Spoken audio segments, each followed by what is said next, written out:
Hi, I am Maurine McFarlane, and I'm so glad you're here. There are many genres of music out there to listen to, but we at Cloud Records Music Podcast create music because we are inspired, and we want to inspire you. Inspire you to have a deeper experience of peace, love, hope, and connection to one's soul.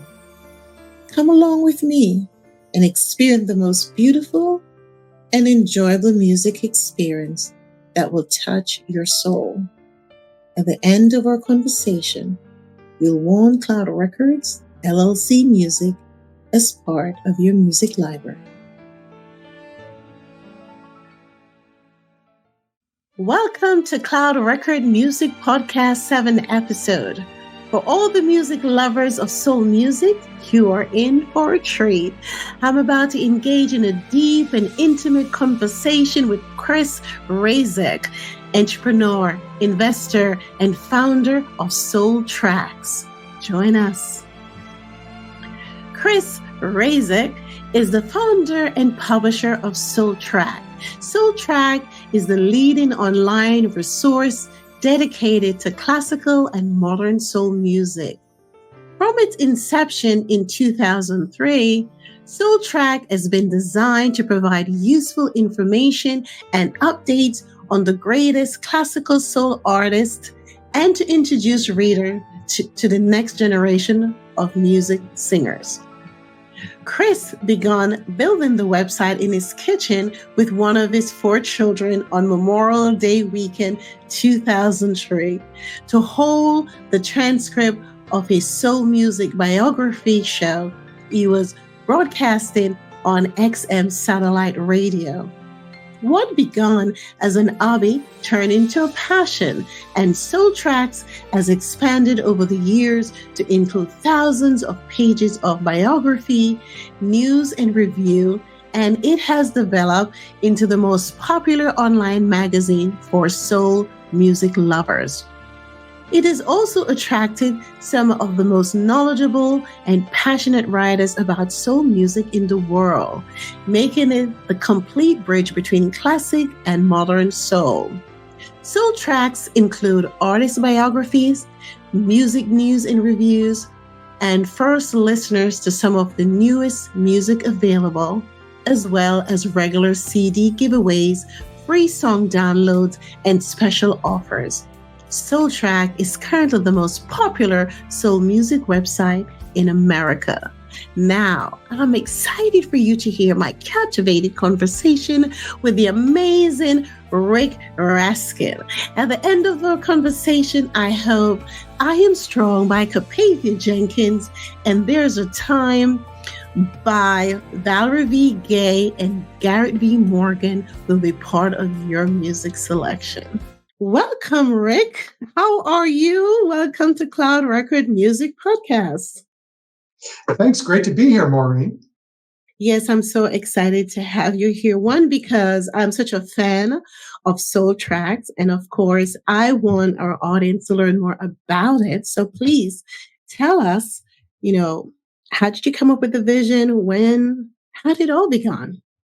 So it's interesting. We haven't really announced it much, but we're celebrating our 20th anniversary now. So we're doing you're the first person to know we're doing a big redesign of the website. So you're asking about how it started. It's pretty timely. So 20 years ago this summer, I had always been a music fan. I had been, when I was in college, I was a music reviewer for the Michigan State University newspaper, and had some career choices back then, and ended up becoming an accountant instead of a writer. I know, right? But I always had this passion to write. And so it kind of sat there in the background for, several years, almost 20 years. And then I had the itch and wrote a couple articles on the internet, just kind of out there, and was contacted 20 years ago right now by Sirius XM radio. They had read some of my articles and asked me if I would do a show. And I did briefly, but what I really wanted to do was write. So I used that as the sort of launch pad to begin writing about music. And so SoulTracks was born. And so that summer of 2003, I started with a very rudimentary, rough, kind of nasty looking website where I just wrote about biographies of artists I liked. And it sort of picked up in popularity. And then I started to add reviews of new albums coming out. And then record companies and artists started contacting me to write about them. And one thing led to another, and ended up bringing in several really talented writers to be on the staff. And we turned it into a thing. And so it's now the most popular soul music website in the world. And it's it's a handful, about a dozen of us who work on it regularly. My wife works on it. My kids have worked on it. Friends have worked on it. Wow. It's a family business. It's a family business. And plus I have all these really talented writers around the country and around the world who've contributed over the years. So what do? We review new music, mostly new songs. We break out news when things happen in the soul music world. We're often the first people to write about it. And mainstream media, as you know, doesn't talk that much about soul music. So quite often we write the stories that nobody else will write about. We have a story we just ran today about an artist who's having some physical problems, and there's sort of a GoFundMe for her. And so we posted that, and people just wouldn't have known if we did it. And as of just before I got in here, we've had about 40,000 people come and read about it, and many have contributed. Oh, wow. Sort of helping the community to know what's going on. Yes. Wow. That's awesome. And you said that you're redesigning your website, but you have a fabulous website. I love to go to your website. Well, thank you. So I don't know how much more improvement it needs, but I guess you think you do. The big change we had to make is everybody reads it on their phones now. And so we're redesigning it to make it even easier to read on phones. About 80% of our readers are reading SoulTracks on a mobile. Oh, wow. So you have something called First Listener, right? What is the process you go through to select an artist or the song to feature? Yeah. So First Listen there's a new song out, and our readers probably don't know about it.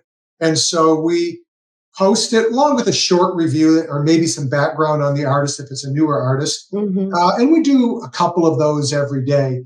Now, to give you a sense, though, we get 40 submissions a day from artists wanting to cover them. So the bar is really, really high to be written about, so about 5%. Then I'm flattered because you chose 2 of our songs. That's right.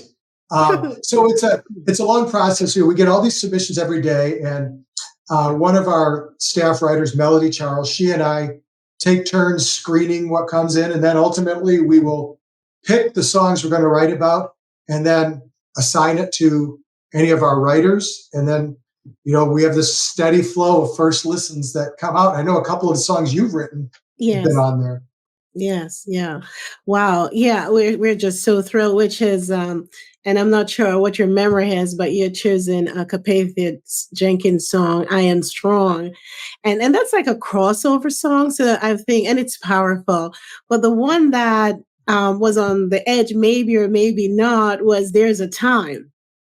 And you thought, because most of your first is more soul music, I would say, right? Yeah. And There's a Time, it's spiritual, but it's inspirational. It was on that borderline, but you chose it anyway. So I was just really thrilled.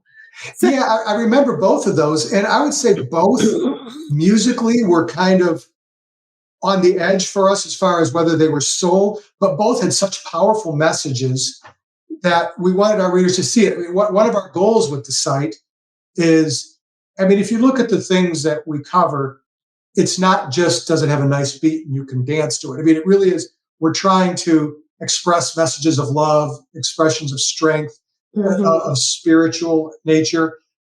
You won't see songs on the website that are demeaning women or have these negative messages. That's just not what we're about. And I think that's not what our readers are about. So the songs you're talking about, they may not have had sort of an R&B sound to them, but they had great messages and they were really well performed. So that's why we covered it. Yes. And you know what I love about how you do the process as well is you really write about how the song came about, how the message. And I think that gives the readers an understanding, of the writer and where they were coming from. So I think that's really powerful. Yeah, I'm really blessed to have writers who are extremely perceptive, who have a good sense of music history, but also really get into the songs themselves and try to capture it. So thank you for saying that. Yeah. Now, would you consider yourself a critic of music, a music critic? Like, there are people who check out the music and be critical or not of it. Would you consider yourself a critic? Probably in the early days, to be honest, I probably tried to be too much of a critic. And where we've come out is there's so much music out there, way more than when we started. When we started, something would come in and there weren't that many submissions and we had to write about it. And so it's like, okay, well, we're always going to be honest. And we've always been honest, good or bad. We try not to be critical unless we feel it's an artist who is kind of, I don't know if selling out's the word. It's an artist who's not giving his or her best, but is sort of pandering. Then we'll point that out. But generally, if it's something we're just not feeling, we won't write about it. And we try and, rather than, introduce an artist to our readers and say, here's this brand new artist, by the way, we don't like their music. I mean, what is that? That doesn't accomplish anything for anybody, right? So when you have as many submissions coming in, we can pick the things we like, and we can then go to our readers and say, hey, we're recommending this. So you'll see the reviews that we do tend to be quite positive because we've already done the screening. And if we didn't like something, we're just not going to write about it. We're just not going to take it. Right. Wow. So when I listen to the music that you have on your website, my question is, you must really love soul music. So where did this passion come from? Which is great. Yeah, it just comes from growing up near Detroit, right? I was growing up in Detroit area during the Motown years, and that's all that played in my house as a kid. I was the youngest of 7, and I followed everything my older siblings did. And so that's what they did. And so that's what you did. That's what I did. And I sort of combined that with the fact I loved writing and I loved giving my opinion. And so it's sort of, that's how it all happened. But yeah, that's just the music I had growing up. I mean, I guess the flip side is, and you can tell by the music we cover, yes. I did not get as much into hip hop as I did into R&B. And that's reflected in what we do on SoulTracks. I mean, there are great sites that cover hip hop. Hip hop's wonderful. It's just not something that we're as much into. Right. Well, your music is on a different level, and like I said, it's clean. The message is powerful. It elevates, it uplifts, and that's what we want, especially today in our world, right? We need positive messages. Yeah. And you brought up something, it's clean, which is something we get a lot of pushback on, but we, when I put something, I think about the people I know who come to SoulTracks, and it's like, what lyrical content do they want? And just as I said, we don't post music that demeans any type of person. You won't find songs that have F-bombs. we just don't cover it. And we do get pushback from artists who think we're being sort of too prudish or whatever. Mm-hmm. But again, that's just not what we're about. There's lots of other places folks can hear that. Absolutely. And I'm so happy because then I have a place where I can submit my music to. And I do have a few coming up in the future. I think the next one we have coming out is a little jazz and reggae fusion. And I think that may fit your thing. And it's really nice as well and positive. The message is good. Now, you're a man that's obviously very busy and very caring. And you're an investor. You're a venture capitalist. Can you talk a little bit about that work that you do? Yeah, so I lead an organization called Renaissance Venture Capital, and we're based in the Detroit area. And what we do, if you've ever seen Shark Tank, Yes. We don't do that. What we do is, but there are professional organizations that invest in startup companies. What we do is we find those organizations around the country that invest in startups, and we work to get them to come to Detroit. So the idea being, we're trying to attract investment from around the country into Detroit. Okay. All right. And so we invest in those, what they're called funds, venture funds around the country.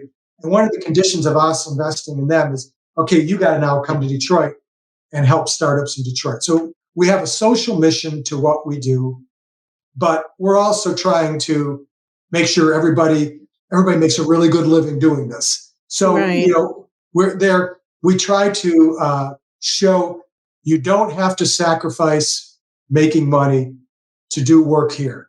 You can come to Detroit and you're going to do really well financially, but you're also going to be lifting up kind of all boats in our area. Wow. So you're close to Detroit, where the music capital is, and you're trying to bring business into, of course, which the betterment of that particular area. Do you have a specific type of business you focus on, or just any business that fits your mold? Yeah, I mean, again, we're not investing directly in the startups. We're investing in the people that invest in the startups. In the startup, right. But, yeah, so it's sort of open up. It tends to be high tech. Okay. That's what investors look at. And so it's sort of anything in the tech world. And we do big events where we bring in investors from all over the country into Detroit, and just try and help startups in our region who don't always get the shine that they deserve. If you're sitting out in San Francisco, you have no problem getting attention. If you're sitting in Detroit or Milwaukee or Cleveland or Memphis, you don't always get that attention. That's what we try to do. Right. Now, as a young company in the music and trying to break through in the music, I must say it's very challenging, right? Is like, if you don't have the connections in this business, it's almost like you have to build your own door of opportunity. And that takes much longer time, obviously, to find your niche. So what would you say to a new young company and also an artist like myself, so I don't get discouraged or give up, Yeah, it's a different world now. And I wrote an article about this a couple of years ago. I love Spotify and Apple Music and all that, but man, it's tough to make money. Oh my God. And so, so many of the artists that we cover, if they can break even, with that on Spotify or on the streaming, they're not, when they used to sell CDs, even if they didn't sell a lot, there was a shot to make a living in part from selling your music. That's really tough now.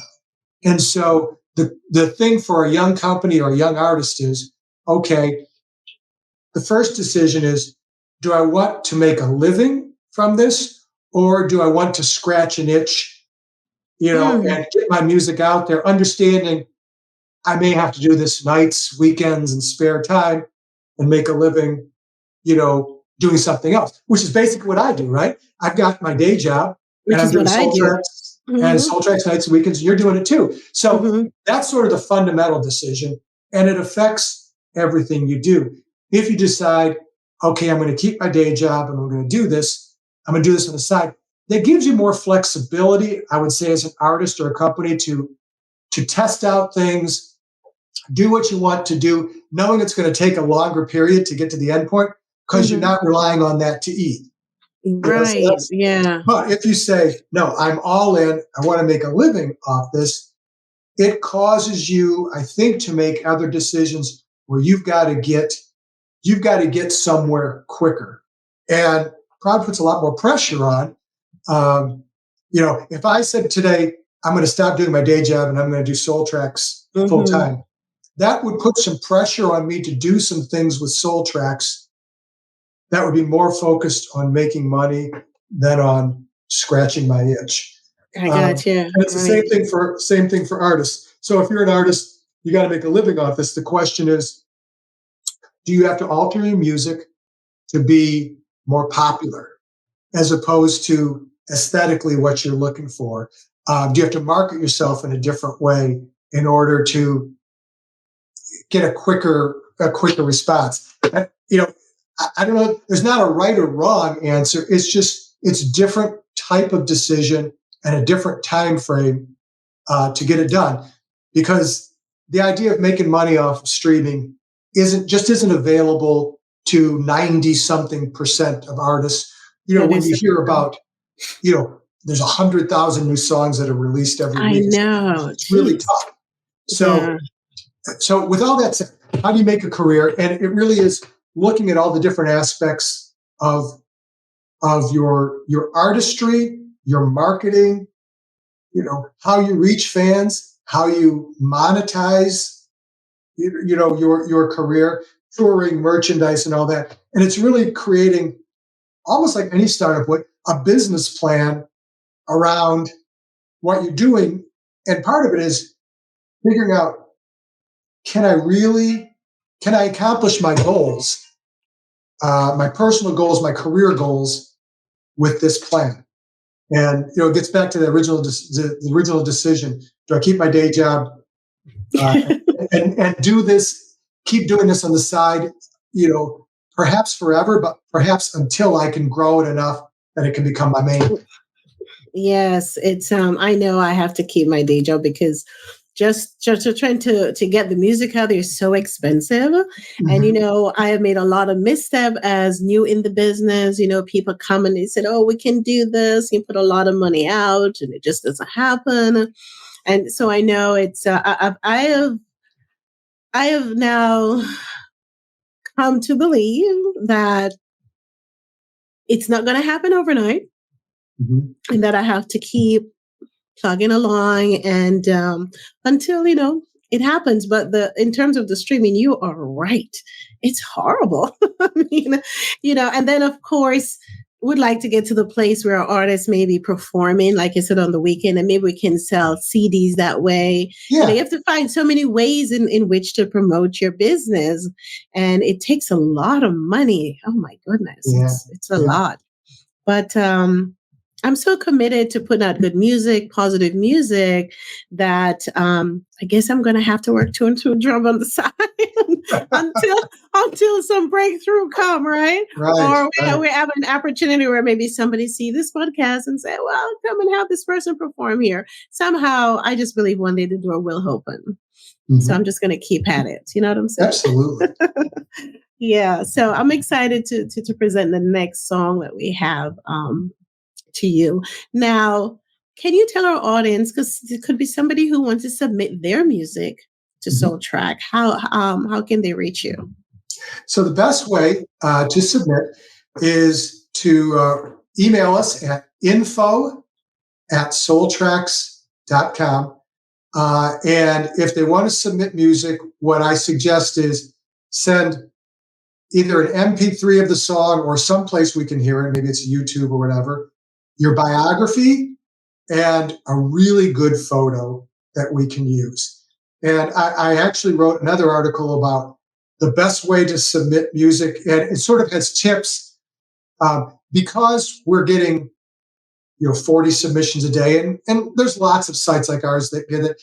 The better package what you send in is, the more likely you're going to have success. So if I get an email that's just a YouTube link, but there's no other information, I don't know who the artist is, I just get a link, it doesn't work. Yeah. You're making us work harder than we want to work because we're trying to get through all these things. So, even if you get help from somebody, have a really nice package that explains everything so that somebody can look, they can read your bio, they can see this really good photo, because they're going to want to use that photo.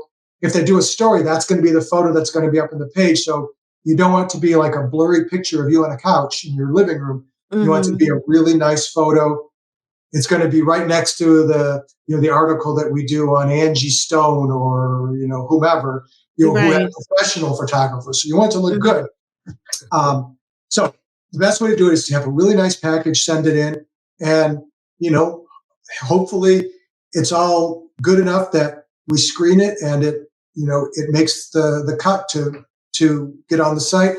And if the first one doesn't make it, don't get discouraged. We've had several artists where it took 2 or 3 or 4 submissions before they had a song that was right. And it isn't even necessarily that the song is good or bad before. It's just that we have a certain style that we call an instrumental jazz song or a hard rock song. It may be really good, but it's just not what we cover. Right. Gee, now I'm really impressed that we make it. It's not so easy to get on SoulTracks, but I would say to everyone that's listening that have an interest, listen to what he says and make sure you follow suit and try and see what happens, right? Well, gee, Chris, I'm just so thrilled that you're here and I finally get to meet you, even though we're meeting this way, but this is the first time I actually get to see you in person. So I am thrilled and honored you're here. And I know you focus on music. How about podcasts? Will you put that on your website and say there's a new podcast coming out? We do have a links page where people who are playing music, so either podcasts or internet radio shows where we link to it so our readers can find them. We made the decision for ourselves because we've been asked, would we do a podcast or would we do a radio station? And we decided there are lots of really talented people like you who do that.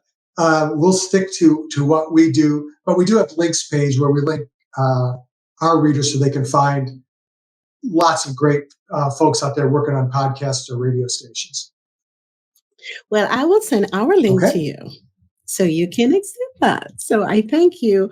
Well, Rick, it's been my pleasure just to have this conversation with you. And thank you for being the first critic and music lover and who really know music and writer of music to come on our podcast. I'm just so thrilled and such an honor for me. So thank you so much. Thank you, Maurine. Great seeing you in person finally. And congratulations on all the great stuff you're doing, both with your music and also with your podcast.